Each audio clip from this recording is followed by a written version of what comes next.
Hey guys, I know it's been a minute, but I wanted to give you a quick life update so you know why I've been a little silent on YouTube. Basically, I started another business with a friend that is somewhat related to the COVID crisis. We're still feeling that out to see if it's the best thing for us to pursue, but it took a lot of my time, and then I didn't get to working on YouTube. That was a mistake. I should really be prioritizing this YouTube channel, and my promise now is that I'm going to give you more videos. Now you see that this is a lot more ad hoc. I'm actually using a selfie stick now. I'm trying to make my videos more spontaneous and less planned, so you kind of have a view into my own life, even if it's less perfect. That is a really good segue into the next topic, which is minimalism or essentialism. So for a long time, I've definitely adhered to the concept of minimalism and strived to be a minimalist.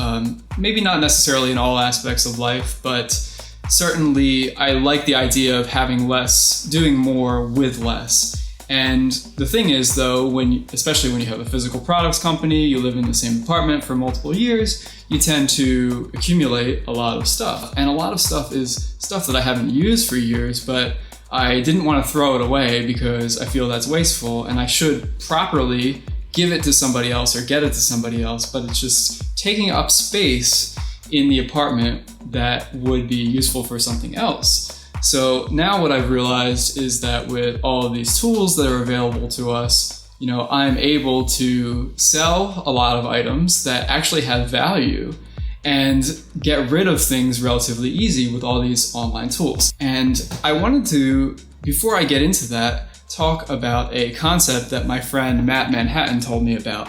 I'll link his website below if he still has that website up. And this is the idea of thinking of owning things as if you rent them, not as if you own them. Now, this doesn't necessarily work for everything.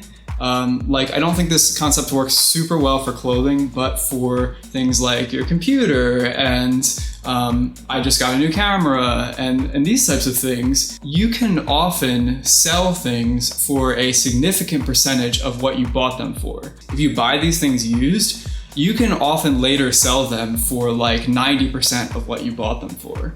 And even when you buy something new, you can still often, like a lot of good quality stuff holds its value really surprisingly well and doesn't go down in value a lot. Like over here, I just got a new laptop. This is actually a used laptop because I'm waiting for the next gen of the 16-inch MacBook Pro. But for 5 years, I was using a 13-inch MacBook Pro, which I definitely pushed to its limits. And this thing, I think it cost about $1,200 when it was new, plus tax. It was definitely not the high end. It was the base model MacBook Pro, and I really pushed the limits on this thing.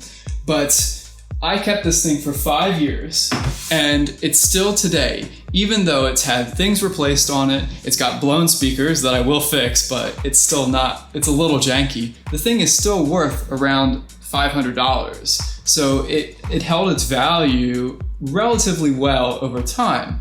But the thing is now I'm consolidating a lot of my tech.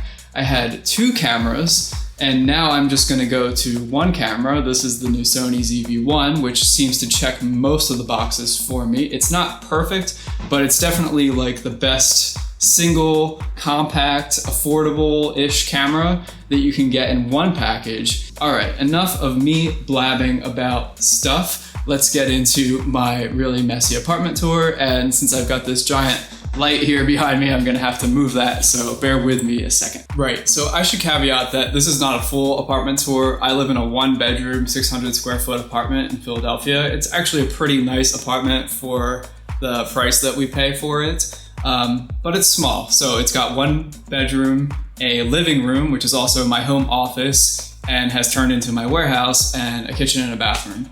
So I'm just gonna do the living room because this is where I spend most of my time during the day. So over here behind me, and I will move the light back, was where I was just standing, is my standing desk, which currently has 2 27-inch 4K monitors plus my 15-inch MacBook Pro over there. It's probably a little overkill, but when you need the screens, you got them. And then there's like a couch, with a bunch of stuff. And then this is our dining room table, plus my girlfriend tends to work here. She was working at home for a couple months.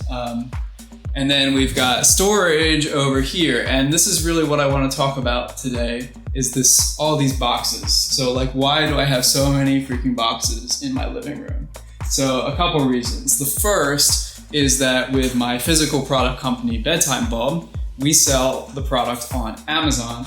And Amazon had a thing with COVID-19 that they weren't shipping non-essential products out of their warehouse. Like, if you bought a product, you could still buy it, but it would take a month to get it. Like when you're getting Prime, like it would take a month to get a Prime delivery. So what I did, and since Amazon is like a very significant percentage of our sales, what I did was kind of a hack, which was to bring some inventory to my house. And then every day I would go to the post office and manually fulfill orders. So the orders went mostly to me instead of to Amazon warehouses, and I would ship them. So this is what I was doing for like 2 months. I was going to the post office every single day. So that's like a lot of what that stuff is along the back. There's boxes and packing material, and then the bulbs themselves that I could ship out. But then there's all these other boxes over here, and like, what's all that crap? Like, this guy is a hoarder. Well, okay, so this is the stuff that I'm getting rid of. And what's going on here is that every day I am trying to get rid of at least one item. So that could be throwing it away, listing it on Craigslist, either to sell or for free, or listing it on a site like eBay, Reverb, or Swappa. Those three sites are kind of the same general idea. eBay is more for general stuff. Swappa is more geared toward phones and computers and tablets. And then Reverb is specifically for selling musical instruments like synthesizers, keyboards, things like that. So what's going on here, I can show you a bunch of little things. Like, here is a keyboard of sorts, or a MIDI controller, the Arturia keystep. And what's interesting about that is I bought it used for $95. I believe it's $130 new, but I sold it last night on eBay. I listed it last night on eBay, and it already sold overnight for $116 with the case. So I added one thing to it and actually basically broke even. So like, once you factor in shipping and the eBay fee over time, I maybe lost $15 to $20 over the entire lifespan of this thing. I've got other stuff, like some marbles were given to me, and like, they're beautiful, but they, I just don't really have a use for them in my life.